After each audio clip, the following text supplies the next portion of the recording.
ప్రస్తుతం యావత్ ప్రపంచమంతా ఈమెయిల్ ద్వారానే రాయబారాలు జరుగుతున్నాయి. మన జీవితంలో ఈమెయిల్ ఒక భాగమైపోయింది. ప్రస్తుతం మెజార్టీ ప్రజలు గూగుల్కు చెందిన జీమెయిల్ పై ఆధారపడుతుంటారు. ఇక మార్కెట్లో అత్యధికంగా యూజర్లు వినియోగించేది జీమెయిల్, తర్వాత యాహూ, అవుట్లుక్ లాంటి అతిపెద్ద కంపెనీలు మార్కెట్లో ఉన్నాయి. వాటి సరసన ఎలాన్ మస్క్ కూడా ఎక్స్మెయిల్ తీసుకురానున్నట్టు ప్రకటించారు. అయితే ఓ ఎక్స్ వినియోగదారుడు ఎక్స్మెయిల్ పేరిట ఓ మెయిల్ ఆప్షన్ తీసుకొస్తే ప్రతి ఒక్కరికి సౌకర్యవంతంగా ఉంటుందని సలహా ఇచ్చారు. దీనికి మస్క్ అనుకూలంగా స్పందించారు. తన ఆలోచన కూడా అదేనని, త్వరలోనే ఎక్స్మెయిల్ ప్రారంభిస్తారని యూజర్కు సమాధానమిచ్చారు. కాగా ఈ ఏడాది ఫిబ్రవరిలో కూడా ఓ యూజర్ ఇదే అంశాన్ని ప్రస్తావించారు.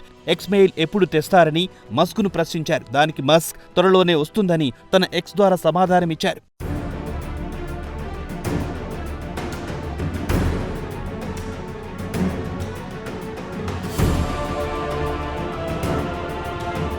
దీన్ని బట్టి చూస్తే మస్క్ మదిలో మాత్రం ఎక్స్మెయిల్ తేవాలని ఎప్పటినుంచో ఉందని తెలుస్తోంది. దానిపై ఆయన కసరత్తు కూడా మొదలెట్టి ఉండొచ్చు. అయితే ఎక్స్మెయిల్ ప్రస్తుత మార్కెట్లో వేళ్లూనుకుని ఉన్న జీమెయిల్ను సవాల్ చేసే స్థాయిలో ఉందా అన్న ప్రశ్న తలెత్తుతోంది. ఒక్కసారి ఈమెయిల్ చరిత్రను తిరిగేస్తే 1996లో ఈమెయిల్ అడ్రస్ ఉందంటే అదో పెద్ద లగ్జరీ కింద భావించేవారు. అయితే 2024 నాటికి తిరిగి చూస్తే దాదాపు ప్రతి ఒక్కరికి ఈమెయిల్ అడ్రస్ ఉంటుంది. లేదంటే ఆశ్చర్యపోవాల్సిందే. ప్రస్తుతం పరిస్థితి ఎలా ఉందంటే ప్రతి వ్యక్తికి 2 అకౌంట్లు ఉన్నాయి. ప్రస్తుత పరిస్థితులు ఎలా ఉంటాయంటే రోజుకు 300 బిలియన్లు అంటే 300 కోట్ల మెయిల్స్ పంపడమో లేదా రిసీవ్ చేసుకోవడమో జరుగుతోంది. ఒకవేళ మెయిల్కు క్విక్ రెస్పాన్స్ రావాలనుకుంటే మంగళవారం రోజు అత్యుత్తమ రోజు అని చెబుతుంటారు.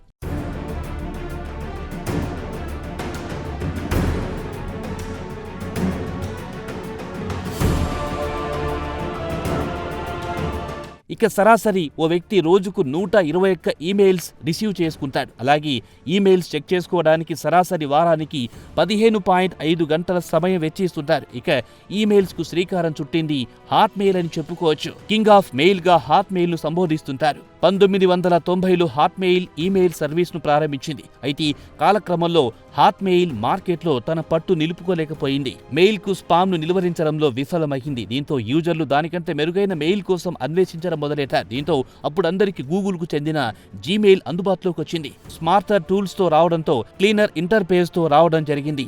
దీంతో మార్కెట్లో విప్లవాత్మకమైన మార్పులు తెచ్చింది జీమెయిల్. -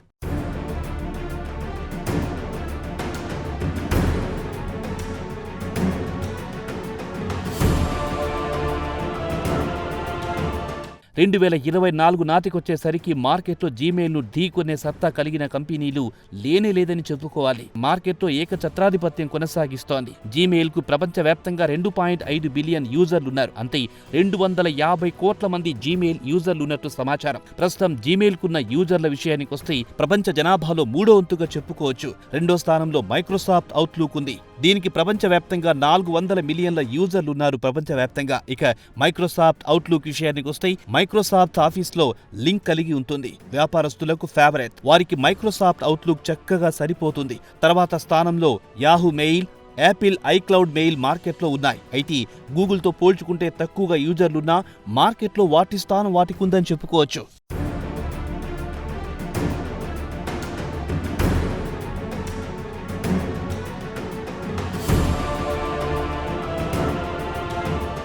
ప్రస్తుతం మార్కెట్లో ఈమెయిల్ కంపెనీలున్నా అవి రెవెన్యూ ఎలా సంపాదిస్తుందనే విషయం మనలో చాలా మందికి తెలియదు. ఎందుకంటే మనం ఈమెయిల్ పంపినా లేదా ఈమెయిల్ రిసీవ్ చేసుకున్నా ఎలాంటి ఛార్జీలు చెల్లించాం కాబట్టి దాని గురించి పెద్దగా పట్టించుకోం. అయితే సర్వీస్ ప్రొవైడర్ మనకు ఉచితంగా సేవలు అందిస్తున్నారా అన్న అనుమానాలు కలగక మారవు. అయితే పెద్ద పెద్ద కంపెనీలు ఉచితంగా ఎలాంటి సేవలు అందించవనేది ఇక్కడ గుర్తించుకోవాలి. ఎందుకంటే ఈ కంపెనీలు మెయిల్ మన పేరు రిజిస్టర్ చేసుకునేటప్పుడు మన పేరు, ఊరు, ఎక్కడుంటాం, మన అభిరుచులేంటో రిజిస్టర్ చేస్తాం. ఈ డేటాను పెద్ద కంపెనీలు అడ్వర్టైజ్మెంట్ కోసం విక్రయించుకుంటాయి. దీని ద్వారా జీమెయిల్ అడ్వర్టైజ్మెంట్లు దక్కించుకుంటాయి. ఒక అంచనా ప్రకారం జీమెయిల్ ప్రతి ఏడాది $2.48 బిలియన్ రెవెన్యూ సంపాదిస్తుంటుంది.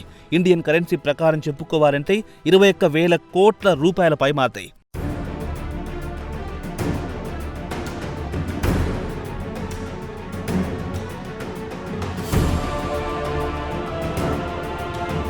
ఇవన్నీ ఒకెత్తైతే మీరు కావాలంటే ప్రీమియం సర్వీస్ను ఎంచుకోవచ్చు. దీని ద్వారా మెరుగైన సేవలు అందుకుంటారు. ఎక్కువగా స్టోరేజ్ స్పేస్ కూడా లభిస్తుంది. ఎక్కువ స్టోరేజ్ స్పేస్ కావాలంటే కొంత డబ్బు చెల్లించుకోవాల్సి ఉంటుంది. ఇక్కడే ఎలాన్ మస్క్ కూడా ఎక్స్మెయిల్ పేరుతో ఎంట్రీ కావాలనుకుంటున్నాడు. ఈమెయిల్ రంగంలో విప్లవాత్మకమైన మార్పులు తేవాలనుకుంటున్నాడు. జీమెయిల్ కు గట్టి పోటీ ఇవ్వాలనుకుంటున్నాడు. అయితే ఆయన అనుకున్నంత తేలిక కాదన్న టాక్ వినిపిస్తోంది. ఎందుకంటే ఈమెయిల్ మార్కెట్ సాచురేటెడ్ స్థాయికి చేరిపోయింది. కొత్త ప్లేయర్స్ కు అవకాశం లేదు. మరో అంశం ఏమిటంటే నమ్మకం ఇక్కడ బాగా పనిచేస్తుంది. ఇక ఎలాన్ మస్క్ విషయానికి వస్తే ఆయనను పెద్దగా నమ్మరు. అన్నింట్లో దూరుతుంటారు. రాజకీయాల్లో ప్రవేశించాలని కోరిక ఉన్నట్టుంది. కుదురుగా ఉండరు. ఇక మరో అంశం ఏమిటంటే సెక్యూరిటీ అసలైన సవాలని చెప్పుకోవచ్చు. డేటా చౌర్యం జరిగే అవకాశాలు ఎక్కువగా ఉంటాయి.